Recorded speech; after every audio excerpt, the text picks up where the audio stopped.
নমস্কার। ঋষিবাণীর আরো একটা নতুন পর্বে আমি অর্ণব আপনাদের স্বাগত জানাই। আজকে আমরা যে রাশি নিয়ে আলোচনা করব তা হলো বৃশ্চিক। আর এই বিষয় নিয়ে বিস্তারিত আমাদের সঙ্গে আলোচনা করার জন্য রয়েছেন শান্তনু শাস্ত্রী। নমস্কার। নমস্কার। শান্তনুদা, প্রথমেই বৃশ্চিক রাশি সম্পর্কে কিছু জানবো। বৃশ্চিক হলো আমাদের কালপুরুষের অষ্টম রাশি, মঙ্গলের দ্বারা প্রভাবিত, জল দত্ত, স্থির প্রকৃতি, ঠান্ডা মাথার, ভীষণ বিচক্ষণ, কিন্তু অত্যন্ত ইমোশনাল আর ইগো প্রবলেম।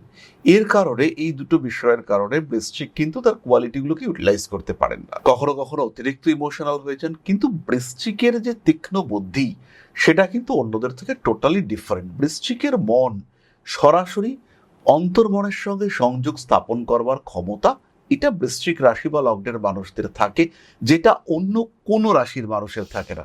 বৃশ্চিক চাইলে তার যে কনসিয়াস মাইন্ড আর সাবকনসিয়াস মাইন্ড এই দুটোর মধ্যে যে সিঙ্ক্রোনাইজেশন হতে পারে সেটা কিন্তু টোটালি নিজের ইচ্ছায় বৃশ্চিক করতে পারেন। তাই বৃশ্চিক রাশি বা লগ্নের মানুষদের মধ্যে বহু আধ্যাত্মিক মানুষ, যোগী মানুষ, সাধক মানুষ এদেরকে আমরা দেখতে পাই, যারা ট্রুলি সাকসেসফুল এবং সাধন মার্গের তারা কিন্তু পথ খুঁজে পেয়েছেন। এ বিষয়ে জিজ্ঞেস করব যে বৃশ্চিক রাশির মানুষ যারা, তাদের মধ্যে আমরা শুনলাম আধ্যাত্মিক একটা দিক থাকে। তো বৃশ্চিক রাশির মানুষের মধ্যে আধ্যাত্মিক সবচেয়ে বড় শক্তি কি?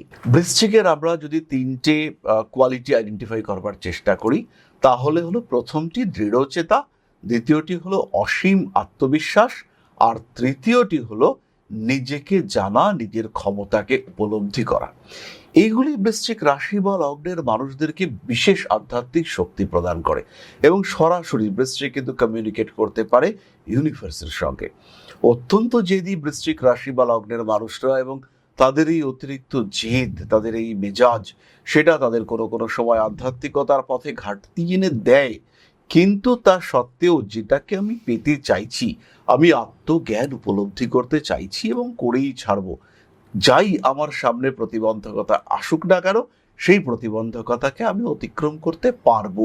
এই কনসেপ্ট এটা বৃশ্চিক রাশি, বৃশ্চিক লগ্নের মানুষদের মধ্যে থাকে এবং এটাই তাদের আধ্যাত্মিক শক্তি বা চেতনার মূল উৎস। আপনার কথা থেকে আমরা যেটা বুঝলাম যে বৃশ্চিক রাশির মানুষদের মধ্যে একটা অস্বাভাবিক জেদ থাকে। তো এই জেদের সঙ্গে সঙ্গে তাদের মধ্যে একটা বিষয় চলে আসে, একটা রাগ, একটা প্রতিশোধ স্পৃহা যেটাকে আমরা বলি। সেই রাগ বা তাদের যে প্রতিরোধ স্পৃহা, সেখান থেকে তাদের সরাবার জন্য আধ্যাত্মিক উপায় কি? বৃশ্চিক রাশি বা লগ্নের মানুষদের এই রাগ, জেদ, প্রতিশোধ স্পৃহা, এই বিষয়গুলি থেকে বেরিয়ে আসার একটা সিম্পল উপায় হলো প্রকাশ।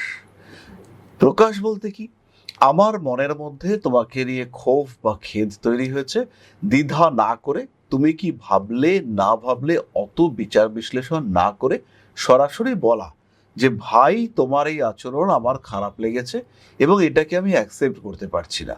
এর জন্য তুমি কি করবে করো, যদি নিজেকে শোধরাতে পারো ভালো, যদি শোধরাতে না পারো আমি চললাম, তুমি তোমার মতো থাকো। একটা ছোট্ট এক্সাম্পল দিয়ে, আমার দুই বন্ধু, একজনের নাম হচ্ছে মিথিলেশ আর একজনের নাম অতনু। দুজনে বিরাট বন্ধু। দুজনের মধ্যে অতনুর হচ্ছে বৃশ্চিক রাশি, মিথিলেশের সঙ্গে কিছু একটা ব্যাপার নিয়ে অশান্তি হয়েছে। ধীরে ধীরে ইগো প্রবলেমের কারণে দুজন টোটালি ডিফারেন্ট। তারপরে এদের দুজনের কমন ফ্রেন্ড হচ্ছে আমি। দুজনেই আমার কাছে দুজনের সম্পর্কে বহু কথা কন্টিনিউয়াসলি বলে যাচ্ছে এবং প্রায় 1.5 বছর চলে যাওয়ার পরেও এরা কিন্তু এদের সম্পর্কে কথা বলা বন্ধ করেনি। ধীরে ধীরে মিথিলেশের বলা কমে এসছে, কিন্তু অতনু কন্টিনিউয়াসলি বলে যাচ্ছে। অনেকদিন পরে আমার একটা অদ্ভুত রিয়েলাইজেশন হলো, এই যে অতনু এই বন্ধুত্বের ব্যাপারটা থেকে বেরোতে পারছে না।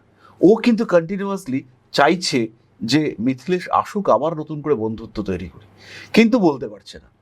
ধীরে ধীরে আরো কিছুদিনের মধ্যে মিথিলেশের কথাবার্তা একদমই বন্ধ হয়ে গেল।